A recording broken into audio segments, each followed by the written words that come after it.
E bendito é o fruto do vosso ventre, Jesus. Santa Maria, Mãe de Deus, rogai por nós, pecadores, agora e na hora de nossa morte. Amém. Ó Maria concebida sem pecado, rogai por nós que recorremos a vós. São José, rogai por nós. Podeis nos assentar.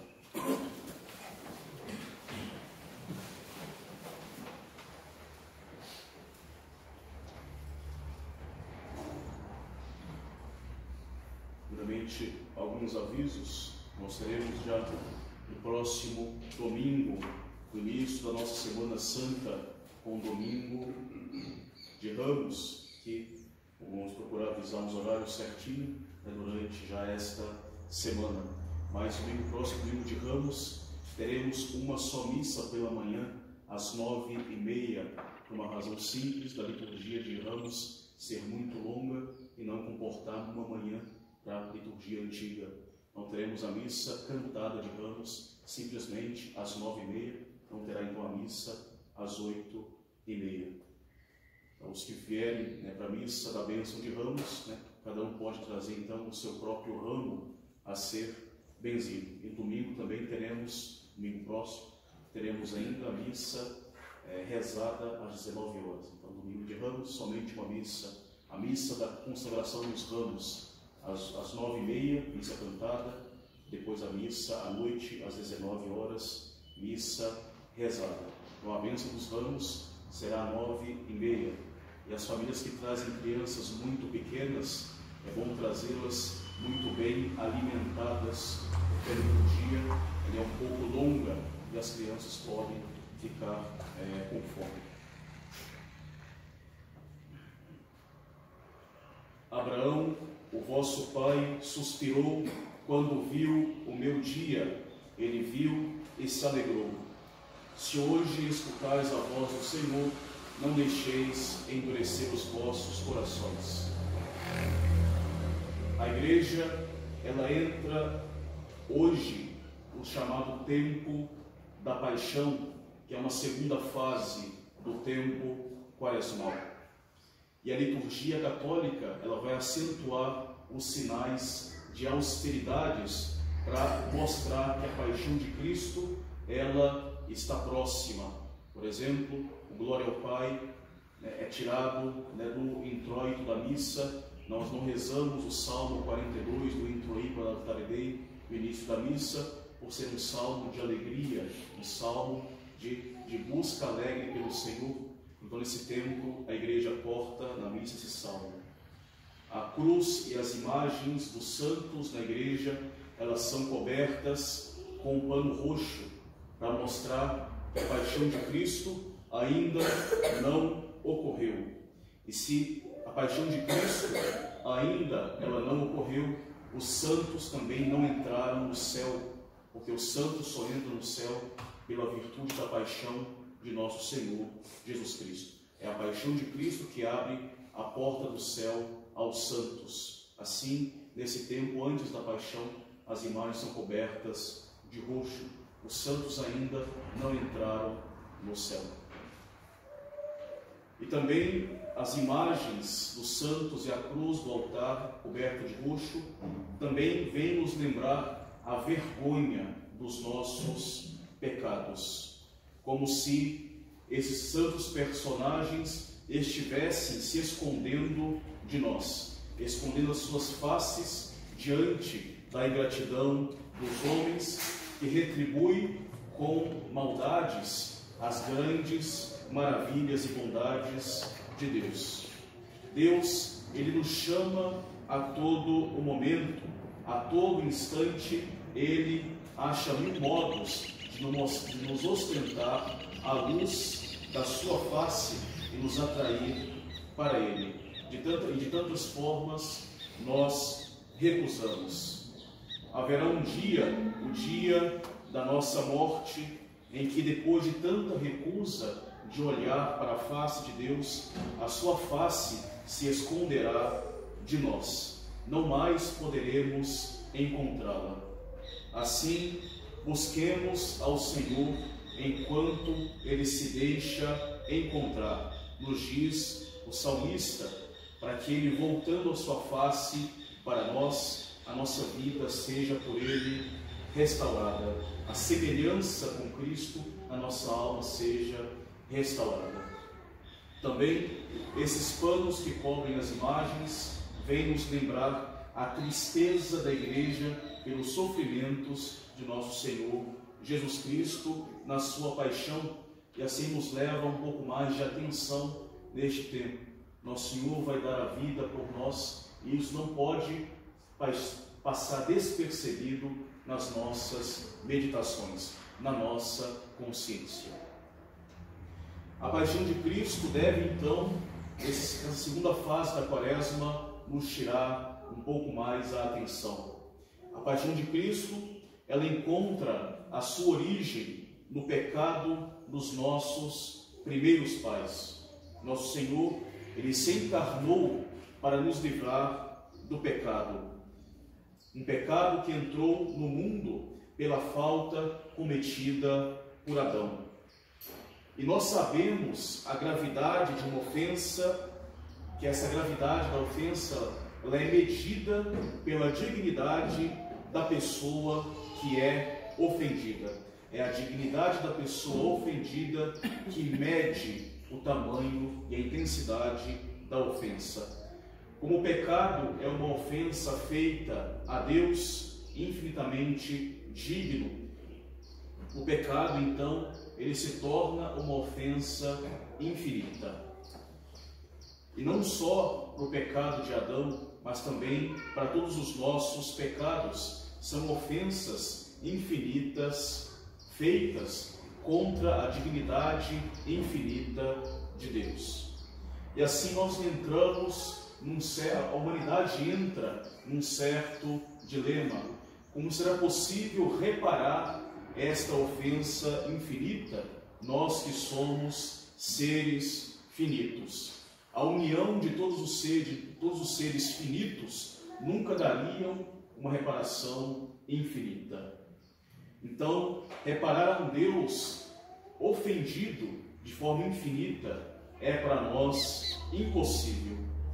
Ainda que nós oferecêssemos a vida de todos os homens, de todos os tempos até o fim do mundo, seria impossível de reparar uma ofensa cometida por um só pecado nosso. E assim, a humanidade, ela se vê na impossibilidade de satisfazer pelos seus pecados. Para resolver este problema, nós teríamos pensado, de nossa parte, em um perdão totalmente gratuito de Deus. Um perdão absoluto, completo e gratuito, que Ele poderia nos dar gratuitamente, sem nenhuma injustiça e sem prejudicar ninguém.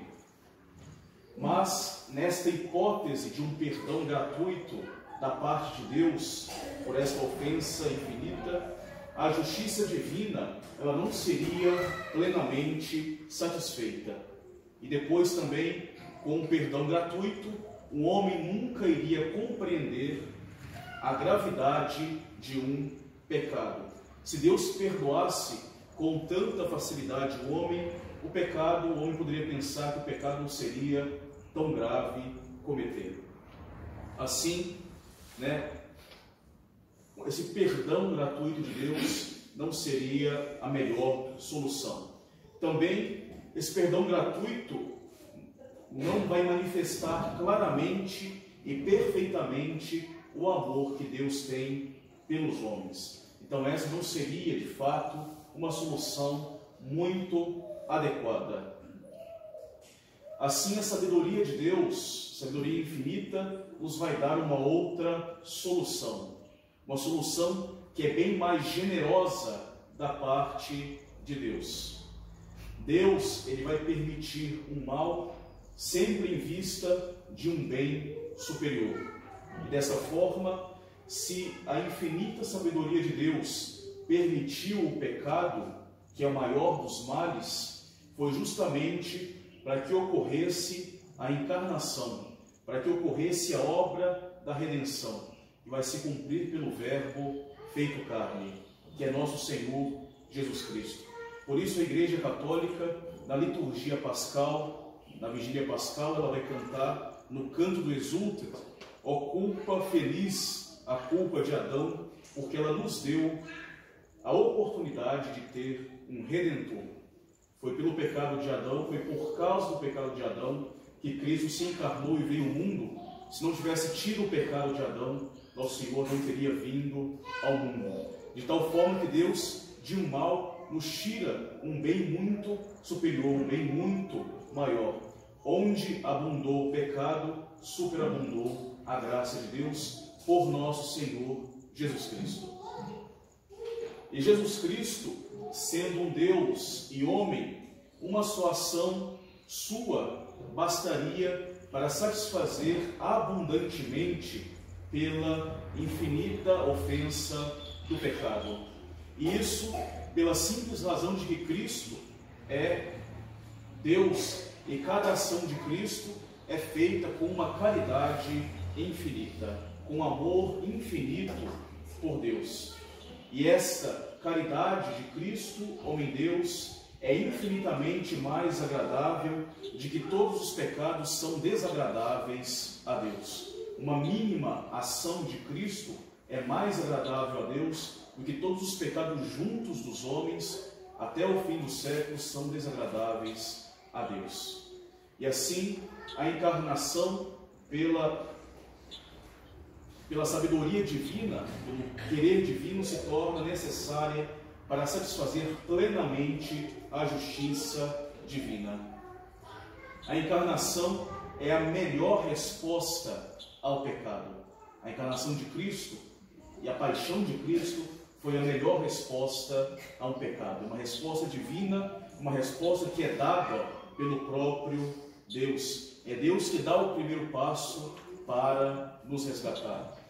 É uma resposta que satisfaz perfeitamente a justiça divina. Mas a solução, ela não se resume tão somente na encarnação. A solução divina, além da própria encarnação, ela vai atingir ainda a paixão, os sofrimentos e a morte de Cristo. Mas nós podemos ver a generosidade do amor que Deus tem para conosco.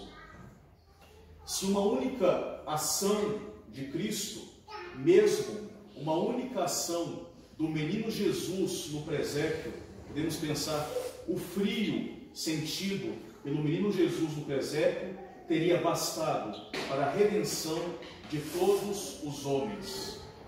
Uma mínima ação do menino Jesus teria bastado para a redenção de todos os homens.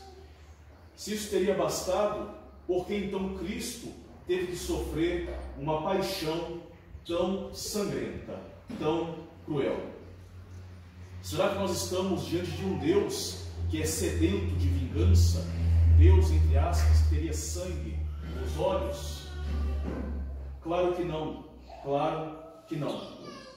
Deus é misericordioso e sumamente bom.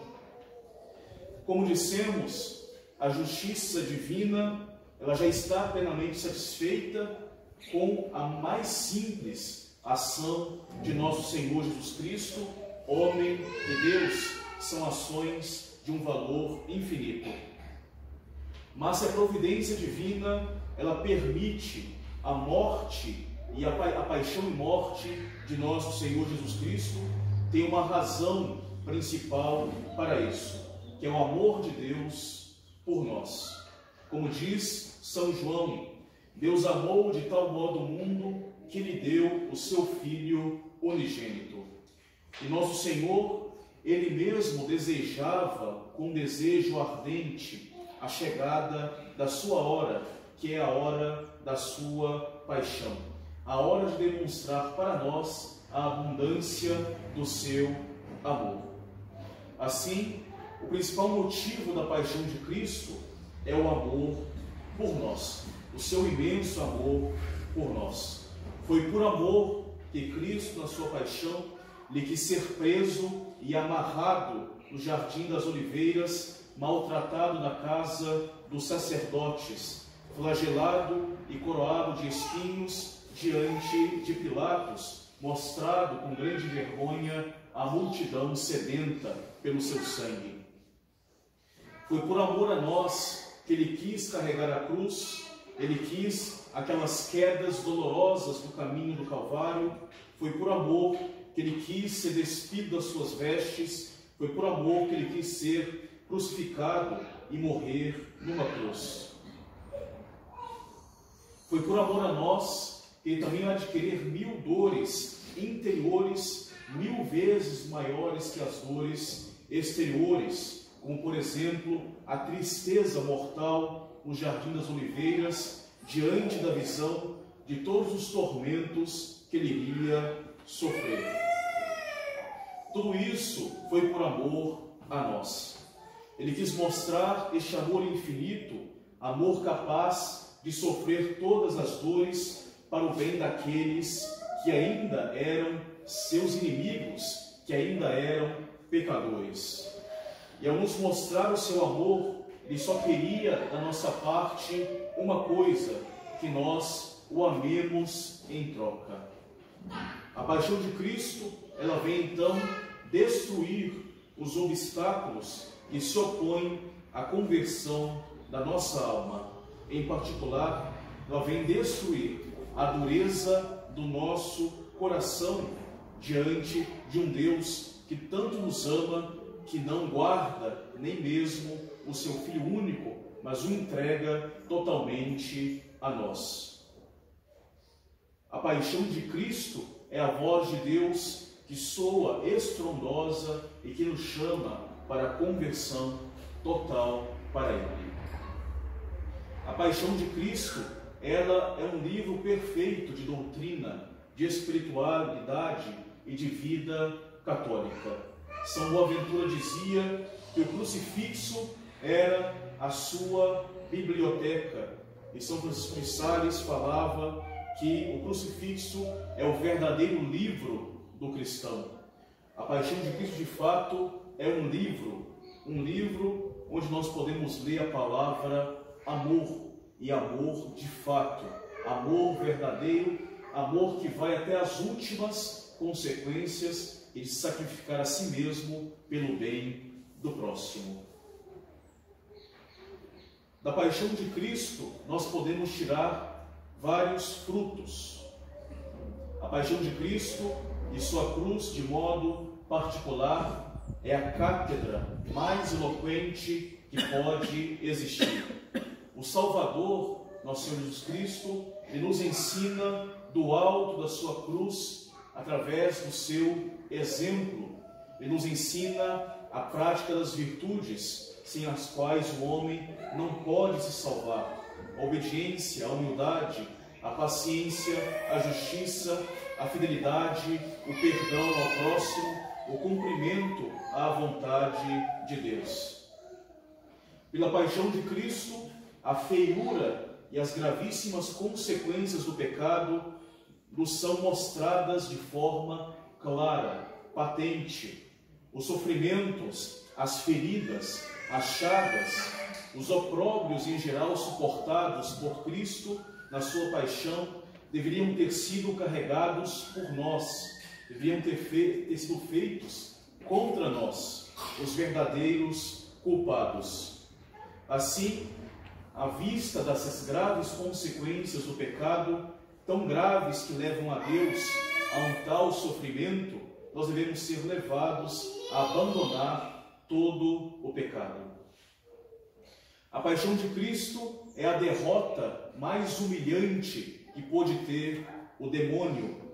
O inimigo do gênero humano lhe havia triunfado, fazendo os nossos primeiros pais pecarem contra Deus.